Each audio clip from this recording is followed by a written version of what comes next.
नमस्कार दोस्तों, ये video editorial compilation for mains का पार्ट है। आप प्लेलिस्ट में जाके एडिटोरियल की वीडियोस पेपर वाइज और टॉपिक वाइज देख सकते हो। और अगर आप दिसंबर 2019 के बाद की वीडियोस को देखना चाहते हो तो वीडियो के नीचे मौजूद ज्वाइन बटन की सहायता से आप मेंबरशिप को ज्वाइन कर सकते हो। चलिए डिस्कशन स्टार्ट करते हैं। आप इसे पेपर 2 के इस पार्ट से जोड़ सकते हैं। आइए बात करते हैं। हमारे होम मिनिस्टर अमित शाह ने अभी हाल ही में ये बोला कि पूरे भारत को एक लैंग्वेज हिंदी ही जोड़ सकती है। इसके बाद उनका काफ़ी विरोध स्टार्ट हुआ। सदर्न स्टेट्स इस बारे में लेकर काफ़ी क्रिटिकल हुए। राइटर को भी ये बात पसंद नहीं है। राइटर बोलते हैं कि हिंदी को पूरे देश में इम्पोज करने का प्रयास इसके पहले 1965 की एट दैट टाइम की सरकार ने किया था, जिसके बाद देश भर में काफ़ी विरोध हुआ था, काफ़ी प्रोटेस्ट हुए थे। और जो सदर्न इंडियन स्टेट्स थे उन्होंने इसे अपने कल्चर के ऊपर हमला भी माना था। जो साउथ इंडिया के लोग हैं वो ये मानते हैं कि वो द्रविडियन लैंग्वेज स्पीकर हैं और हिंदी इंडो यूरोपियन लैंग्वेज से बिलोंग करती है।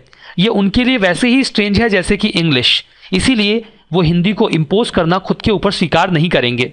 हम इतिहास में ऐसे कई सारे घटनाक्रम पाते हैं जहाँ पर अलग अलग सोसाइटीज़ ने कुछ लैंग्वेजेस को बहुत ही खुशी के साथ एक्सेप्ट कर लिया, लेकिन तब जब वो उस लैंग्वेज को एडमायर करते थे, पसंद करते थे। आप लैंग्वेज को किसी के ऊपर थोप नहीं सकते। लैंग्वेज अपनी यूटिलिटी के बेसिस पर एक्सेप्ट की जाती है।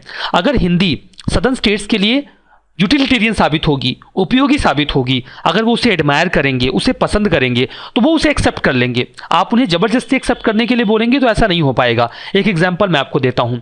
फ्रेंच लैंग्वेज का इस्तेमाल रशिया के जारिस्ट कोर्ट में किया जाता था। रशिया के राजा को जार कहा जाता है, तो उनके कोर्ट को आप जारिस्ट कोर्ट बोल सकते हैं। उनके दरबार में फ्रेंच लैंग्वेज का इस्तेमाल किया जाता था। क्यों?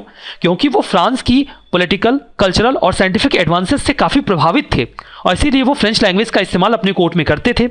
क्यों करते थे? क्योंकि वो फ्रेंच लैंग्वेज को पसंद करते थे, क्योंकि वो फ्रांस के डेवलपमेंट से प्रभावित थे।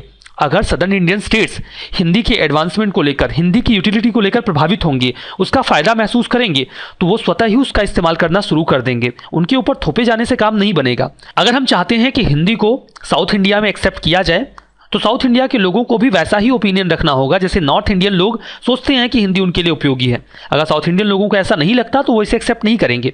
ये तो बात हो गई उपयोगिता की, यूटिलिटी की। अब आइए बात करते हैं इकोनॉमिक्स की। आईआईटी के कुछ यंग रिसर्चर्स ने मशीन लर्निंग टेक्निक का इस्तेमाल करते हुए बेंगलुरु के स्लम्स में रहने वाले 5 बड़े स्लम्स में रहने वाले लोगों को किस आधार पर वेजेस दिए जाएं, जब इन पैरामीटर्स को डिसाइड करने की कोशिश की कि उनकी स्किल्स के बेसिस पर अगर हमें आइडेंटिफाई करना है कि किसी व्यक्ति को कितना वेज दिया जाए, तो हम क्या 5 चीज़ें देखें जिनके बेसिस पर हम ये डिसाइड करें कि उन्हें कितना वेज दिया जाए। तो जब ये मशीन लर्निंग टेक्निक इस चीज़ को एनालाइज कर रही थी तो उसमें 2 पैरामीटर्स उन्होंने बताए। पहला, इंग्लिश की नॉलेज, जो टॉप प्रायोरिटी पर उन्होंने रखा, और दूसरा इंटरनेट एक्सेस। अगर स्लम में रहने वाला कोई व्यक्ति इंग्लिश की नॉलेज रखता है तो उसे ज़्यादा वेजेस दिए जाएं। अगर वो इंटरनेट का इस्तेमाल करना जानता है तो उसे ज़्यादा वेजेस दिए जाएं। जेंडर, कास्ट या हिंदी की नॉलेज पैरामीटर नहीं था।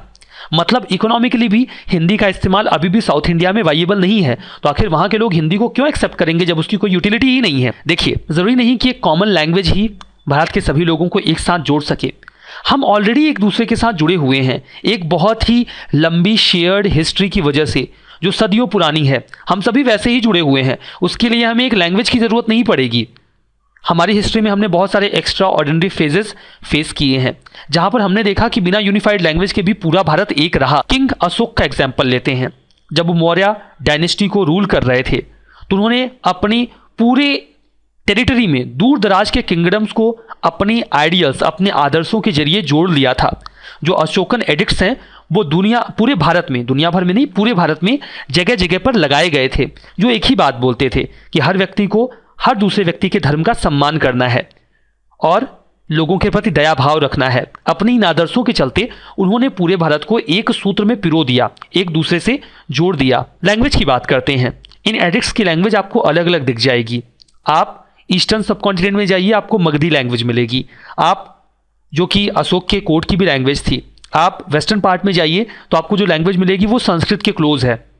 इसके इतर आप अफगानिस्तान में जाइए, उनके एडिक्ट को देखिए, जो उनके पाषाण स्तंभ हैं, पत्थर के जो स्तंभ हैं, वहाँ पर आपको बाइलिंगुअल लैंग्वेजेस में उनके जो आइडियल्स हैं वो लिखे मिलेंगे, अरेमिक में और ग्रीक में। कहने का मतलब ये है कि उन्होंने लैंग्वेज को आधार बनाकर लोगों को जोड़ने का प्रयास नहीं किया।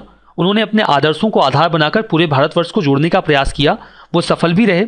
उन्हें इस बात की जानकारी बहुत अच्छी तरीके से थी कि वो नैरो लैंग्विस्टिक नेशनलिज्म के जरिए लोगों को नहीं जोड़ सकते, वो अच्छे आदर्शों के जरिए ही लोगों को जोड़ सकते हैं, उनकी आइडेंटिटी को इंश्योर करते हुए। ऐसा ही आज भारत को भी करने का प्रयास करना चाहिए। इस डिस्कशन में फिलहाल इतना ही है। Thank you very much for discussion.